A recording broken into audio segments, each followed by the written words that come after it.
Hi friends, welcome to the channel. చూస్తున్నారు కదా, మరి ఈరోజు సంత అయితే స్టార్ట్ అయిందనమాట. సో ఇక్కడ చూస్తున్నారు కదా, మరి పాలపల్ల కూడలు అయితే ఉన్నాయన్నమాట ఇక్కడ. అండ్ ఈరోజు చాలా తక్కువ వచ్చాయి అన్నమాట.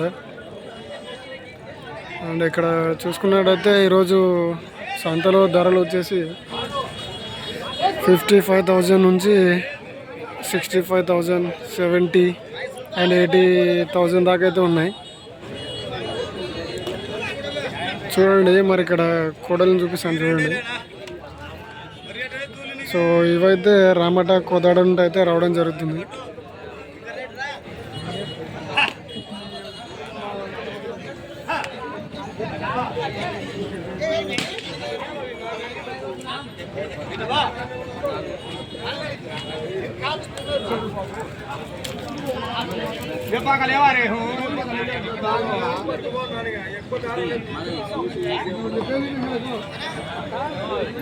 సో అలాగే మరి వీడియో నచ్చినట్టయితే లైక్, షేర్ అండ్ సబ్స్క్రైబ్ అయితే చేసుకోండి.